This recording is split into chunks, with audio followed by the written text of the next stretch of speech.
ওং নমঃ শিবায়। Hello everyone, কি অবস্থা সবাই? সবাই ভালো আছেন নি? আমি খুব ভালো আছি। তো আজকে আসলো শ্রাবণ মাসের 4th সোমবার। তো আমি সকালে ঘুম থেকে উঠতে স্নান টান কইরা রেডি হয়ে গেলাম।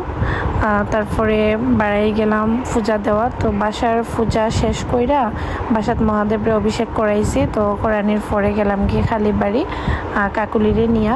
আসলে প্ল্যান করছিলাম যে এবার 4টা সোমবার থাকবো আমি সুনামগঞ্জ। তো 4টা সোমবার 4 জায়গা যাইমো, মানে 4টা মন্দির দর্শন করবো, 4টা মন্দিরও যাইমো আর কি। তো আমার আসলে সব থেকে বেশি ভালো লাগে দুর্গাবাড়ি, কারণ ওইখানে আমি ধীরে স্থিরে আরামসে দিতে পারি আর সব জায়গায় বেশি ভিড় হয়। তো আজকে সকাল সকাল গিয়েও কোনো লাভ হয়েছে না, ওয়েট করতেছি পূর্বা পূজার লাগে।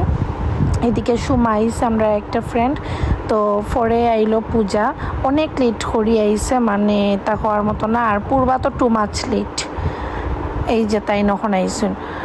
তো তারা লেট হইরা আওয়াতে এদিকে মানুষও বেশি হয়ে গেছে আর আমারও রাগ উঠে গেছে। মানে অত মানুষ আমি বালা করে দিতে পারলাম না। দেখুন কি একটা অসুবিধা হইতাছে। মানে বাবারে অভিষেক করাইতাম যদি শান্তিপূর্ণভাবে সুন্দর মতো, যদি অভিষেক না করাই আমার মনে শান্তি মিলে না। এরই মধ্যে আবার সবাই ইটাইয়া রাখতেছেন না, মানে পায়ের মধ্যে ইয়া পরে একটু আস্তে ধীরে দিলে কিন্তু ওই যায়, জিনিসটা অনেক সুন্দর হয়।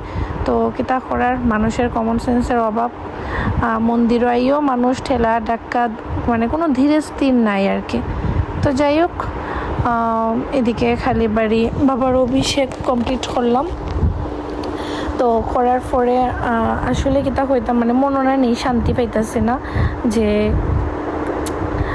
একটা শান্তিতে যে একটা পূজা একটা সম্পূর্ণ করে ওই শান্তিটা পাইতেছি না, সত্যি কথা যেটা। অনেকক্ষণ এখানে দাঁড়াইয়া রয়েছিলাম আর মানে ভিডিওটা আসলে কাট করা, যার কারণে বোঝা গেছে না, লাগছে যে দ্রুত দিচ্ছি, আসলে দ্রুত না, অনেক লেট হয়েছে। এদিকে সবাই মানে এত তাড়াহুড়া কইরা দিতেছইন, কোনো সৌন্দর্যই নাই আর সব কিছু মানে এলোমেলো হয়ে গেছে।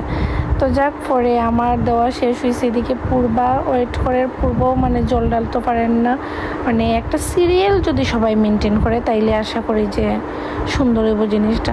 তো পরে দিল পূর্ব অনেক ইয়ে হয়ে। আসলে সবাই মনে করে যে যত তাড়াতাড়ি পূজা কমপ্লিট করে যাইব গিয়ে অত তাড়াতাড়ি বেলা, আসলে না, সুন্দর মতে দেওয়া লাগে। ভগবানের পূজা করলে শান্তিভাবে করা লাগে। তো যাক, পরে অঞ্জলি দিলাম আমরা সবাই। এখন দেখুন অঞ্জলিও দিতে পারতেছি না, কি যে তাড়াহুড়া, কি যে ধাক্কা ধাক্কি।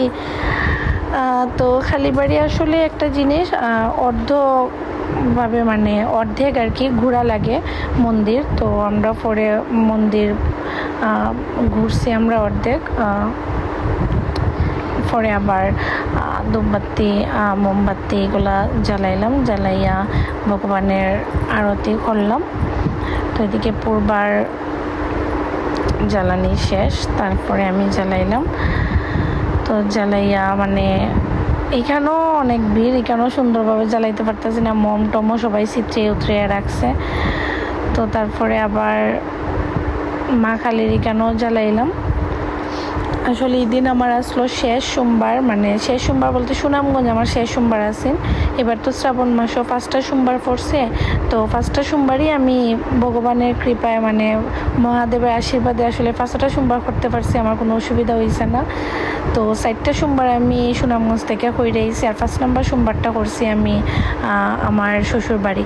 তো তারপরে পূজা কমপ্লিট করে আইলাম দুর্গাবাড়ি। এই যে আমি আবার নতুন কইরা সুন্দর কইরা দুর্গাবাড়ি আবার বাবারে অভিষেক করাইছি, কারণ আমি দেখি শান্তি পাইতেছি না, আমার খুব অশান্তি লাগে।